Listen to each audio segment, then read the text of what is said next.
જેની રકમ text book page number 113 ઉપર છે.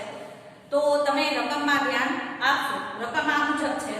દાહોદની મંજૂરી લિમિટેડે રૂપિયા 100 નો એક એવા 10%ના 8000 ડિબેન્ચર 10%ના વટાવથી 1/4/2017 ના રોજ બહાર પાડ્યા છે. ડિબેન્ચર પર નાણાં નીચે મુજબ ભરવાના હતા. અરજી સાથે 30 રૂપિયા, મંજૂરી વખતે 35 અને બાકીની રકમ છેલ્લા હપ્તા વખતે. એટલે વિદ્યાર્થીઓ 100 રૂપિયાનો ડિબેન્ચર છે, 30 અરજીના વયા ગયા, 35 મંજૂરીના વયા ગયા, એટલે 65 વયા ગયા. બાકી કેટલા રહ્યા? તો કે 25 રહ્યા. એ છેલ્લા હપ્તાના રહેશે. કંપનીએ 10,500 ડિબેન્ચરની અરજી મળી હતી, જેમાંથી 8,000 ડિબેન્ચર મંજૂર કર્યા.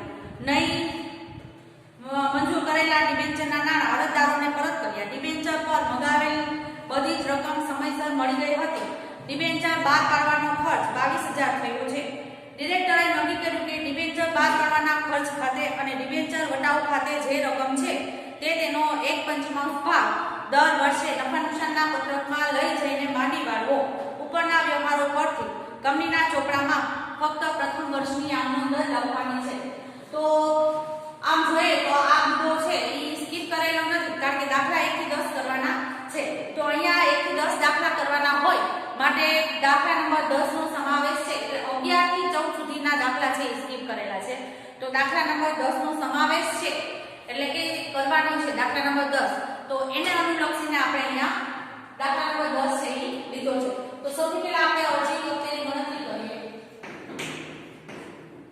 અરજી વખતેની ગણતરીમાં ડિબેન્ચર 10,500 ની અરજી આવી છે. ગુણ્યા 30 રૂપિયા ભાવ છે એટલે 10,500 ગુણ્યા 30 એટલે થશે 3,15,000. હવે એમાંથી આપણે પરત કરીએ છીએ. પરત છે કેટલા શેર થશે? તો 8,000 આપણે મંજૂર કર્યા, બાકીના 2500 છે એ આપણે પરત કરવાના છે.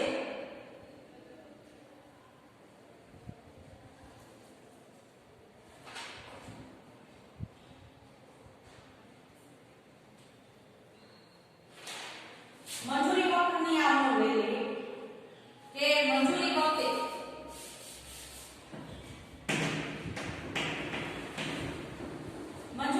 કેટલા રૂપિયા થશે? તો કે મંજૂરી વખતે ટોટલ 8,000 ગુણ્યા મંજૂરી વખતે ભાવ કેટલો છે? તો કે 35,000 ભાવ 35 રૂપિયા ભાવ છે એટલે 8,000 ગુણ્યા 35 એટલે થશે 2,80,000 મંજૂરી વખતે. હવે એમાં ડિબેન્ચર છે તો ડિબેન્ચર વટાવ છે તો ડિબેન્ચર વટાવ કેટલો આવશે? તો ડિબેન્ચર વટાવ છે 10 રૂપિયા આવશે, 10%. ડિબેન્ચર વટાવ ખાતે રકમ આવશે 80,000 રૂપિયા. એના પછી આપણે છેલ્લો હપ્તો લઈએ. છેલ્લા હપ્તા વખતે છેલ્લો હપ્તો કેટલાનો થશે? તો કે 25 રૂપિયાનો છેલ્લો હપ્તો થશે. એટલે 8,000 ગુણ્યા 25 કરવાના. 8,000 ગુણ્યા 25 એટલે કેટલા થશે? તો કે 2 લાખ રૂપિયા. હવે આમાં નવી મુદ્દો છે કે ડિબેન્ચર નફા નુકસાનના પત્રક ખાતે લઈ જવાની રકમ. ડિબેન્ચર બહાર પાડવાનો ખર્ચ કીધો છે તો એ પણ ગણતરીમાં લઈ લઈએ કે ડિબેન્ચર બહાર પાડવાનો ખર્ચ કેટલો છે? તો કે 22,000 ખર્ચ કરવાનો છે.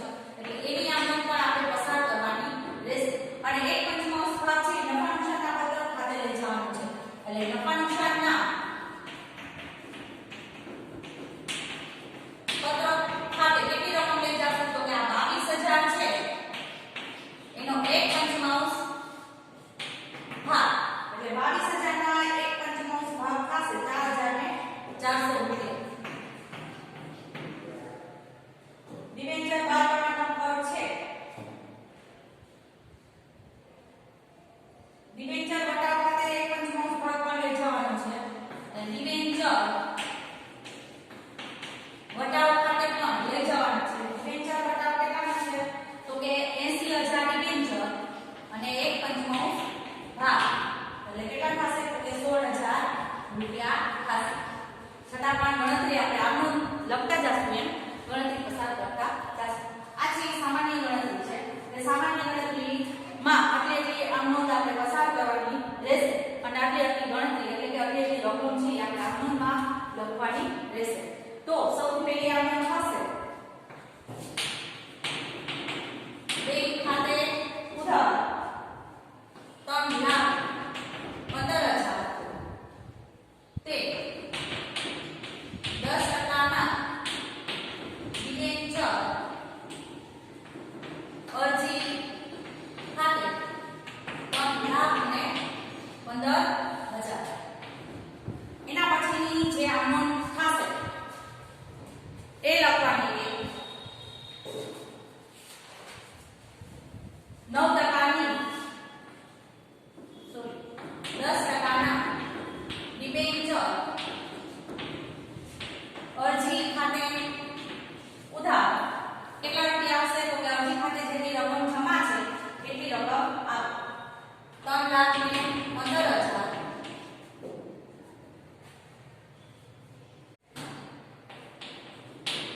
તે 10%ના ડિબેન્ચર ખાતે 8,000 ડિબેન્ચરની અરજી છે આપણે સ્વીકારી છે એટલે 8,000 ગુણ્યા 30 એટલે આવશે 8 ને 24,000 2,40,000 અને પરત કરી તે બેંક ખાતે 2500 અરજી છે એ આપણે પરત કરીએ છીએ એટલે 2500 ગુણ્યા 30 કરશું એટલે આવશે અહીંયા રકમમાં એટલે કે ગણતરીમાં પરતની ગણતરી છે એ આપણે રહી ગઈ છે માટે અહીંયા દર્શાવી દઈએ તે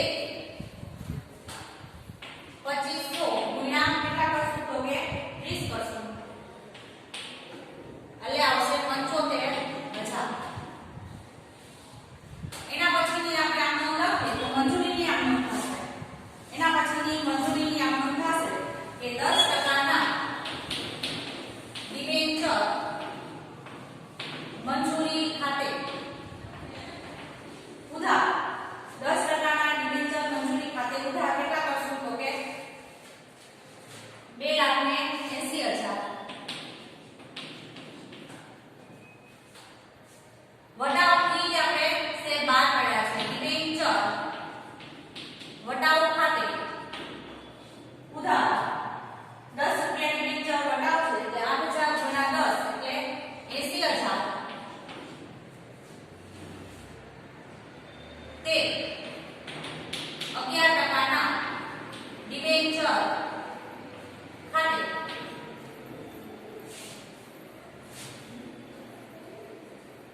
3,60,000 રૂપિયા.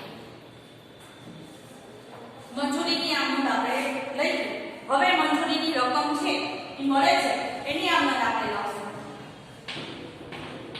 બેંક ખાતે ઉધાર કેટલા આવશે તો કે મંજૂરી ખાતે ઉધાર છે મંજૂરી ખાતે કેટલી રકમ મળી તો કે 2,80,000 તે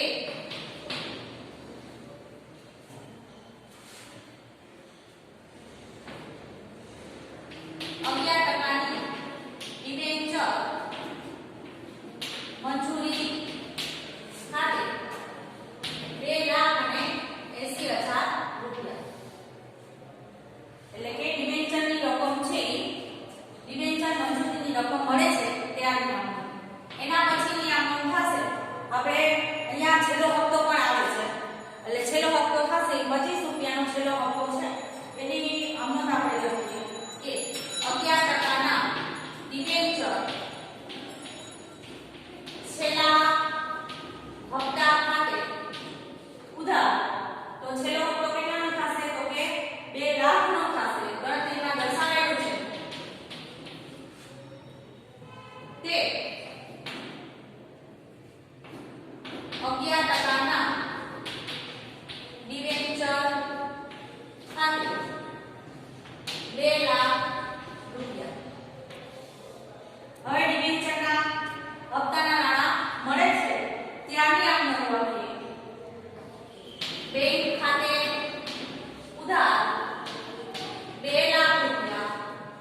હવે એના પછીનો છે પોઈન્ટ છે ઈ એક પંચમાંશ ભાગ છે ક્યાં લઈ જવાનો છે તો કે નફા નુકસાનના પત્રક ખાતે ભાગ લઈ જવાનો છે એટલે નફા નુકસાનના પત્રક ખાતે ઉધાર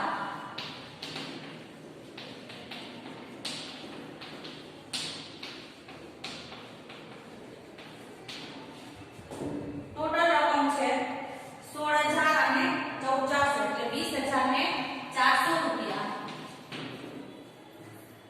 તે ડિબેન્ચર વટાવ ખાતે ડિબેન્ચર વટાવ ખાતે કેટલા લખશું તો કે 16,000 રૂપિયા અને તે ડિબેન્ચર બહાર પાડવાના ખર્ચ ખાતે ડિબેન્ચર બહાર પાડવાના ખર્ચ ખાતે કેટલા છે તો કે 14,400 એનો પણ કેટલો ભાગ લેવાનો છે તો કે એનો પણ 1/5 ભાગ છે એ લેવાનો થશે તો અહીંયા આમનો છે નવી નથી દરેક દાખલામાં કંઈક ને કંઈક પોઈન્ટ હોય છે આમ જોઈએ તો આ પોઈન્ટ અગત્યનો કહી શકાય પણ દાખલા સ્કીપ કરેલા નથી એટલે અગત્યનો વધારે કહી શકાય તો આ દાખલો છે દાખલા નંબર 10 એમાં બહાર પાડવાનો ડિબેન્ચર બહાર પાડવાનો ખર્ચ એક નવીન મુદ્દો હતો 1/5 ભાગની રકમ છે નફા નુકસાનના પત્રક ખાતે લઈ જવાની છે એ નવીન મુદ્દો હતો અને ડિબેન્ચર વટાવવામાં કેટલો ભાગ લઈ જવો પડે તો કે 1/5 ભાગ છે એ લઈ જવાનો થાય એટલે નફા નુકસાનના પત્રક ખાતે આપણે શું લઈ ગયા તો કે ડિબેન્ચર વટાવવાનો ડિબેન્ચર બહાર પાડવાનો ખર્ચ છે ડિબેન્ચર નફા નુકસાનના પત્રક ખાતે એને લઈ ગયા એટલે દાખલા નંબર 10 છે એ અગત્યનું રે તો આ તમે લખી લો